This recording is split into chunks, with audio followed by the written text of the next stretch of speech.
My phone buzzed on the nightstand, the insistent vibration slicing through the quiet like a knife. Panic clawed at my throat, icy tendrils reaching for my heart. David was on a weekend getaway, a desperate attempt to reignite the spark in our marriage. Yet, here it was, a message on his phone, right next to the untouched mug of coffee I'd made him this morning. I snatched the phone, my hand trembling slightly.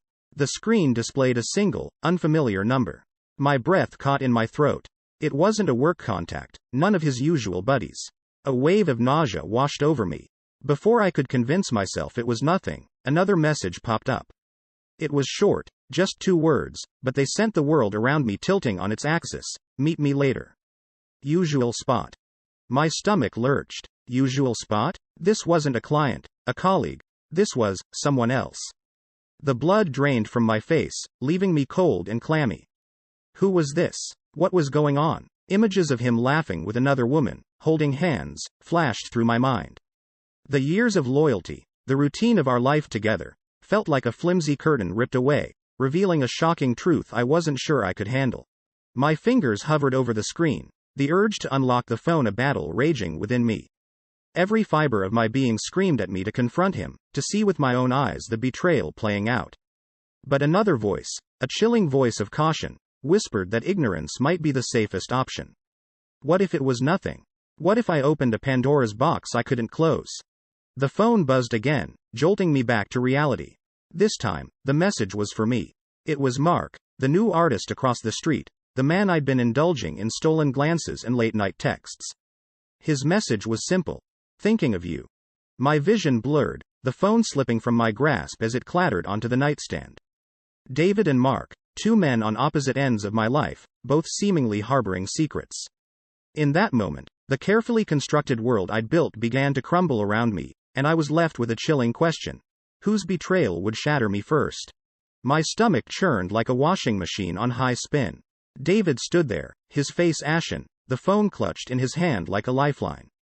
The birthday dinner dishes remained untouched, the flickering candlelight casting grotesque shadows on the wall. Whose phone is this? He rasped out, his voice barely a whisper. My breath hitched in my throat.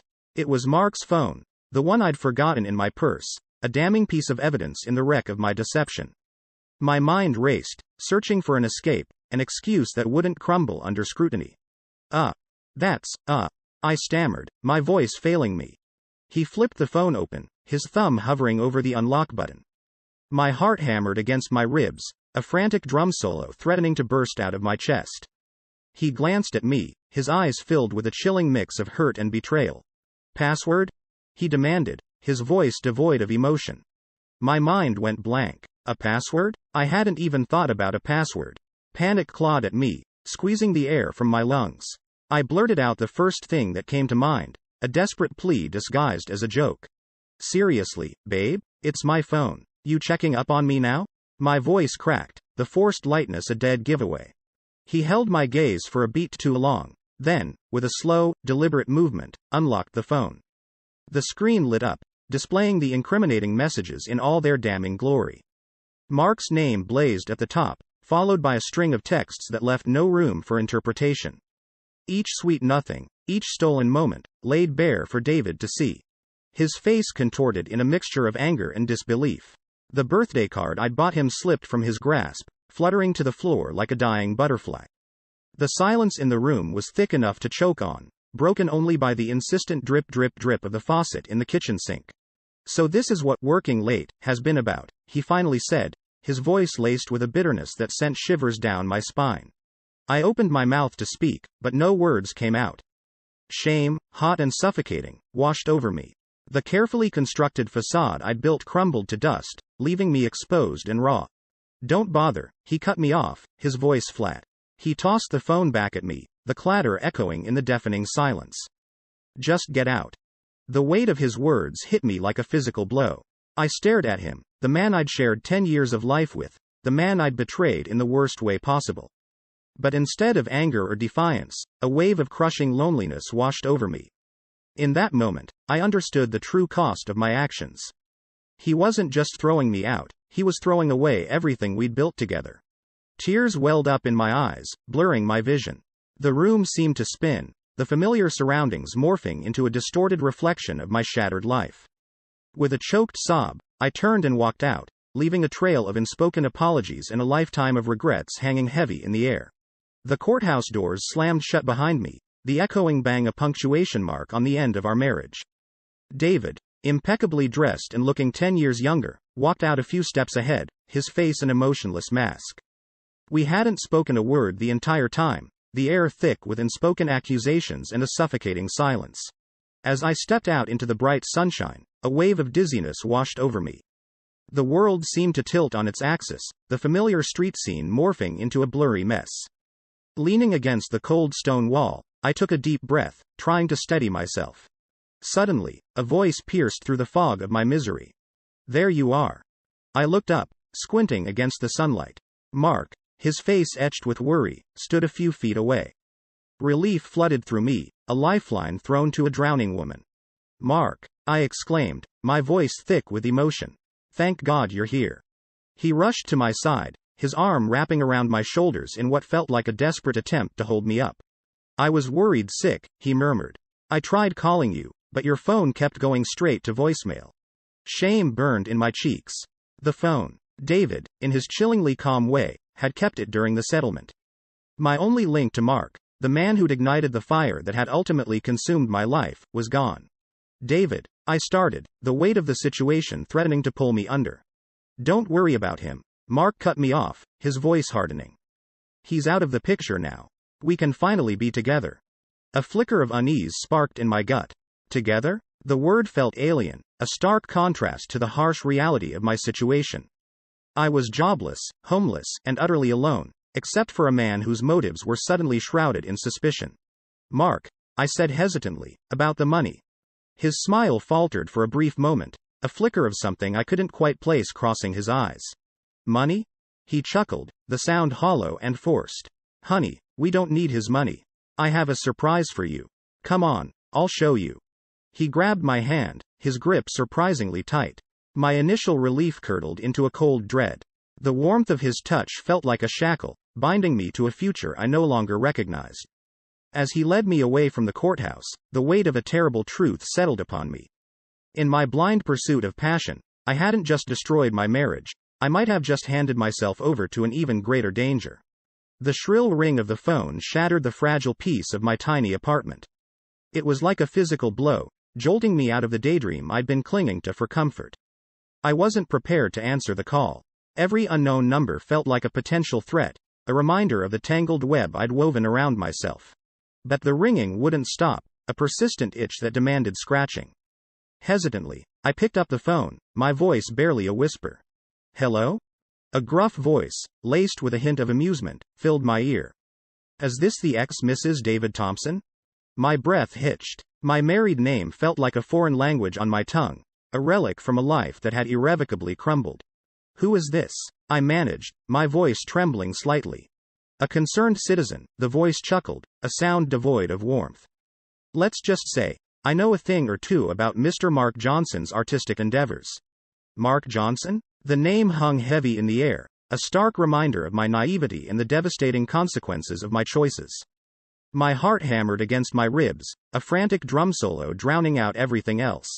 "What are you talking about?" I stammered, the words tasting like ashes in my mouth.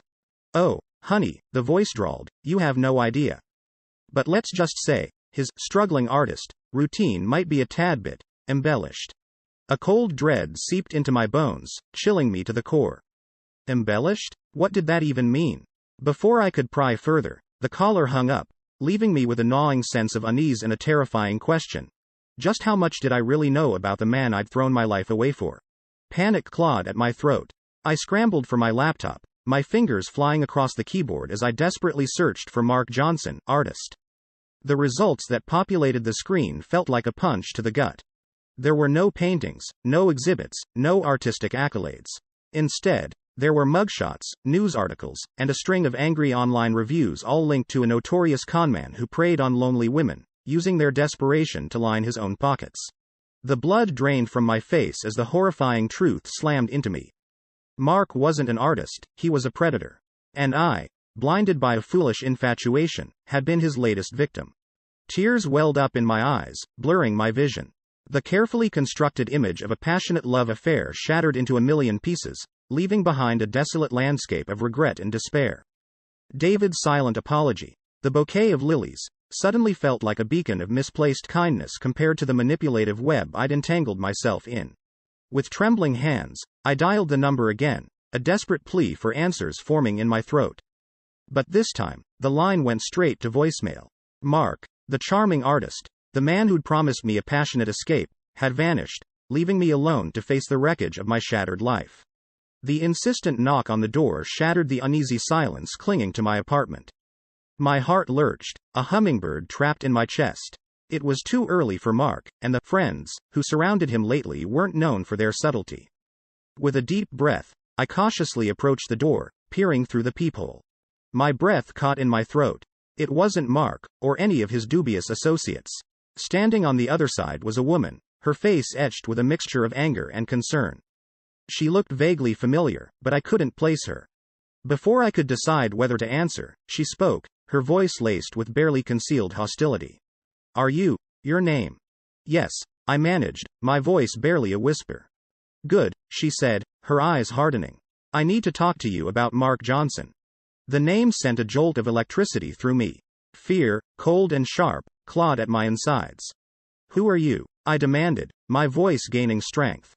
The name's Sarah, she spat back. And let's just say, I'm not the first woman Mark has charmed. A wave of nausea washed over me.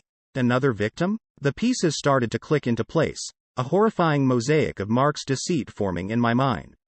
I fumbled with the lock, the door creaking open a fraction. Look, I don't know what you... I began, but she cut me off. Don't play dumb, she said, her voice low and dangerous. He's a conman, honey. The whole struggling artist act? A lie. The accident? Never happened. He preys on women, uses their loneliness to line his pockets.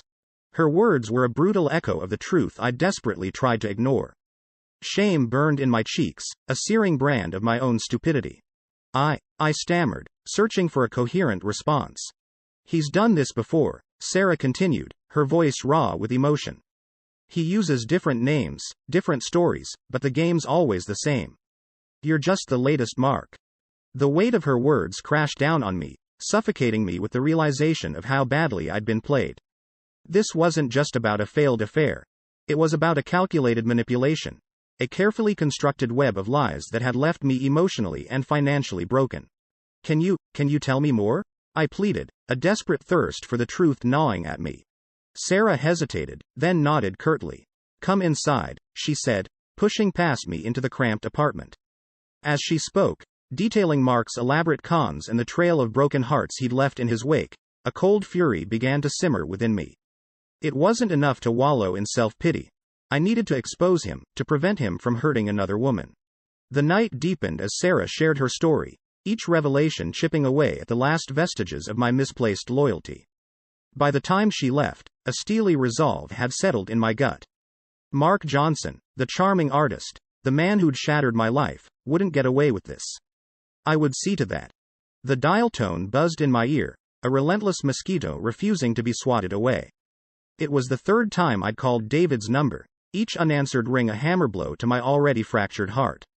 Panic, cold and clammy, wrapped its icy tendrils around my throat. This wasn't like him. David was a creature of habit, punctuality bordering on near obsession. We might not have been speaking, but a call, a text, anything, would have been normal. The silence on the other end was deafening, a void screaming with unspoken dread. Just as despair threatened to consume me, a knock on the door shattered the tense silence. Relief flooded my system, a surge of adrenaline chasing away the creeping fear. I rushed to the door, flinging it open without hesitation. Hey, it's Sarah, she said, her voice laced with concern. I tried calling, but your phone kept going straight to voicemail. Sarah, I breathed, a flicker of hope igniting in my chest. Maybe she knew what was going on, why David wasn't answering. Come in, come in. She stepped inside, her eyes taking in the meager surroundings. Look, she began, her voice hesitant. There's something you need to see. She pulled out her phone, her finger hovering over the screen for a beat too long. A cold dread seeped into my bones, a premonition so strong it felt like a physical blow. "It's about the fire," she said softly. "Fire?" My mind reeled, struggling to catch up. "What fire?" My gaze darted to the screen, where a local news report played. Smoke billowed from a towering apartment building, flames licking at the night sky. My breath hitched as the caption rolled across the bottom of the screen. "Several injured, one fatality reported." And then, the address. It was David's address. The blood drained from my face, the world around me dissolving into a blurry mess. The phone slipped from Sarah's grasp, clattering to the floor with a sickening thud. A choked sob escaped my lips, a primal cry of anguish and terror. David? Gone? It couldn't be true. This was some horrible mistake, a cruel twist in a nightmare I couldn't wake up from. Sarah grabbed my arm, her touch a lifeline in the storm of emotions threatening to drown me. "We need to go to the hospital," she said, her voice firm but laced with sympathy. The car ride was a blur of flashing lights and choked back tears. Each passing minute felt like an eternity, the weight of the unknown pressing down on me with suffocating force. At the hospital, the sterile silence of the waiting room mocked my growing desperation. Hours crawled by, each tick of the clock an agonizing echo of the time ticking away from the life I might be about to lose. Finally, a doctor emerged, his face etched with a grim solemnity that mirrored the knot of dread twisting in my gut. He spoke, his words a slow, monotonous drone, but all I heard was the confirmation of my worst fear. David hadn't made it. A faulty wire, an electrical fire. A tragic accident. The world tilted on its axis. David, the man I'd betrayed, the man I still cared for in a way I couldn't explain, was gone. The anger, the resentment, all the petty justifications for my actions evaporated, leaving behind a hollow ache and a crushing weight of regret. The funeral was a whirlwind of tear-stained faces and whispered condolences. His wife, not me, stood strong, surrounded by a loving family I'd thrown away for a fleeting infatuation with a conman. Shame, a searing brand, burned on my soul. David was gone, and a part of me, a part one hadn't even realized existed, had died with him. The future stretched before me, a vast unknown, filled with the bitter consequences of my choices. The price of my betrayal had been far steeper than I could have ever imagined. The official envelope landed on the threadbare welcome mat with a dull thud. Dread pooled in my stomach, a cold, familiar feeling that had become my unwelcome companion.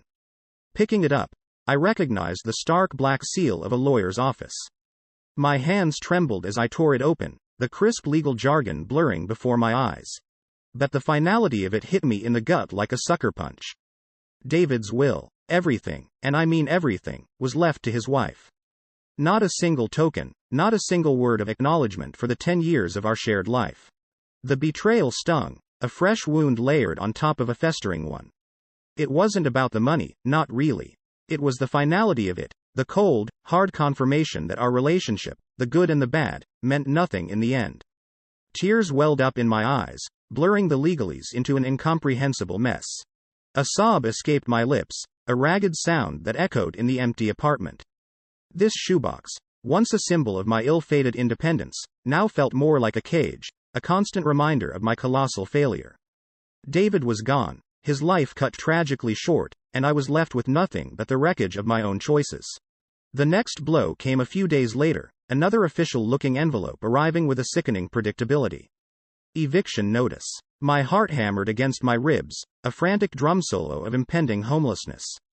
This was rock bottom, the harsh reality of my situation staring me down with a cruel indifference. There was nowhere to go but my sister's pride. A tattered ornament from a bygone era threatened to hold me back, but desperation gnawed at the edges of my resolve. With a deep breath, I dialed her number, the familiar ringtone a lifeline thrown across a vast ocean of uncertainty. "Hello?" Her voice, brisk and efficient, filled my ear. "It's me," I choked out, the words thick with shame. Silence stretched on the other end, a tangible weight pressing down on me. Then, a sigh. "Look," she said, her voice devoid of warmth, "you can stay here for a while. But don't expect a 5-star welcome." Her words were blunt, a truth bomb exploding in the fragile landscape of my self-pity. I deserved nothing less. The following weeks were a blur of cramped quarters, strained silences, and a relentless job search. My once respected career path felt like a distant dream. I took whatever work I could find, swallowing my pride with every minimum wage paycheck. Each menial task was a tiny penance, a self-inflicted punishment for the havoc I'd wreaked on my own life. One afternoon, while waiting for a crowded bus, a familiar face sent a jolt through me. Mark. But this wasn't the charming artist, the smooth-talking conman I'd fallen for. His eyes were dull, his shoulders slumped in defeat. He didn't see me, lost in his own world of failure. The urge to confront him, to expose him for the fraud he was, evaporated as quickly as it arose. Pity, a cold and unwelcome emotion, replaced the flicker of anger. He was a reflection of my own choices, a cautionary tale playing out in real